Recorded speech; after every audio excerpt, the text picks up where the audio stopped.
খাস বনাম ব্যক্তিগত সম্পত্তি। 6 বিঘে জমির দখল ঘিরে হাতাহাতি ঠেলাঠেলিতে ধুন্ধুমার পরিস্থিতি। জমিতে লাগানো হলো তৃণমূলের পতাকা, প্রকাশ্যে শাসকের গোষ্ঠী কোন্দল। দুর্গাপুরে জেমুয়ার পরাণগঞ্জের ঘটনা। তৃণমূলের একাংশকে সঙ্গে নিয়ে রবিবার নিউ টাউনশিপের পরাণগঞ্জ কালীবাড়ি সংলগ্ন এলাকায় 6 বিঘে জমির দখল নিতে যান প্রমোটার রাজেশ সিং।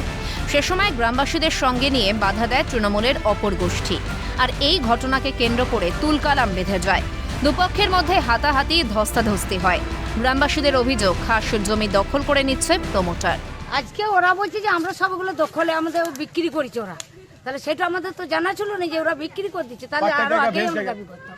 ব্যাস জায়গা, এটা তো ব্যস্ত জায়গা, সেটা বিক্রি করেছে, আমাদের তো আর কিছু করার নেই। আমরা আমাদের নয়, আমাদের দাদুরাও যারা এখনো 90 বছরে বেঁচে রয়েছে তারাও বলছে এই জায়গা কাউ কোনোদিন দখলে আমরা দেখিনি, এইভাবে পড়ে আছে ভেস্টেড ল্যান্ড। এবার ওরা কোথা থেকে কারো কিছু পাটটা জোগাড় করেছে, ঠিক আছে, জোগাড় করে তাদের কোথায় জায়গা ছিল কি ছিল কেউ জানে না। এই জায়গাটাকে ওই ওদের পাটটা শো করে এই জায়গাটাকে ওরা কিন্তু 3 বিঘে 4 বিঘে যাই হোক দখল করে নিয়েছে। কার্যত একই অভিযোগ করছে 6 কাঠা জমি দখলে বাধাদানকারী তৃণমূল কর্মীরাও। বিতর্কিত জমিটিকে খাস বোঝাতে বিভিন্ন জায়গায় লাগিয়ে দেওয়া হয় তৃণমূলের পতাকা। তাদের অভিযোগ, আসানসোলের বিএলআরও অফিস থেকে খাস জমিকে ব্যক্তি মালিকানায় করে নেওয়া হচ্ছে। যখন কিনেছে বারবার বলেছি যে যারা কিনবে না তবু না জানে লুকিয়ে লুকিয়ে কিনেছে, খাস জমি, এটা পুরো খাস জমি। তারপর আসানসোলে গিয়ে আমাদের দুর্গাপুরে রেস্ট্রি করেনি, আসানসোলে গিয়ে রেস্ট্রি করেছে। আমাদের দেখুন এইদিকে সব গাড়ি যাওয়ার রাস্তা, তারপর এদিকটা আমরা গ্রামে সবকিছু মানে বিপদে, মানুষ গ্রাম বিপদে পড়ে যাবে একদম। খাস জমির উপর তৃণমূলের ঝান্ডা, তৃণমূলের সমর্থকরাই লাগিয়েছি। আপনারা সমর্থক? আমরা সমর্থক। কেন, কি কারণ করে লাগাতে হলো? আমাদের খাস জমি সব যদি বিক্রি হয়ে যায় আমরা থাকবো কোথায়? সেই কারণে লাগিয়েছে। হ্যাঁ, এটা কি 2 নম্বরই ভাবে খাস জমি বিক্রি হচ্ছে? শুধু এটা বলে নয়, পরাণগঞ্জ গ্রামে অনেক খাস জমি 2 নম্বর ভাবে বিক্রি হয়ে গেছে। দলের নেতারা সব জানে? সব জানে। করে না কিছু? না, আপনাদের জন্য নেই তারা? না। কিন্তু প্রশ্ন উঠছে, বিতর্কিত জায়গাটি খাস জমি হলেও কেন তৃণমূলের পতাকা লাগানো হবে?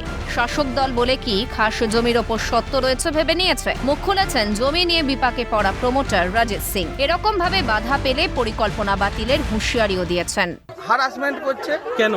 ওই যে তাদের ধান্দা করছে যে 2 পয়সা যদি পায়, এটা এই এলাকা মানুষ চিনতে পারবে। এবার কি চলে যাবেন যদি এরকম যদি হয়? কি করবো, প্রজেক্ট বন্ধ করতে হবে। এইখানেও আমাকেও জমি যখন কিনে ফেলেছি বাঁশঝড় লাগিয়ে দিতে। গোটা ঘটনায় তৃণমূলকে নিশানা করে সুর চড়িয়েছে বিজেপি। এরা যেখানে ছিল সেখানেই আছে, যেমন বাস তার তেমন ঝাড়। এদের এরকমই চলছে। এখন সরকারি জমিও ছাড়ছে না, সরকারি জমি দখল করছে। আউস গ্রামে আপনারা দেখেছেন শেখ লালনের নেতৃত্বে দখল হয়েছে। পশ্চিম বর্ধমানে একলব্য স্কুলের মাঠ দখল করে নিয়েছে 19 বিঘা শেখ লালন। আর আজকে দেখছি জেমুয়া পরাণগঞ্জে একইভাবে সরকারি জমি দখল হচ্ছে। এর বিরুদ্ধে তীব্র প্রতিবাদ জানাচ্ছি, যে স্তরে লিখিতভাবে জানানো দরকার জানাচ্ছি, যাতে অবিলম্বে এদের গ্রেপ্তার হয়।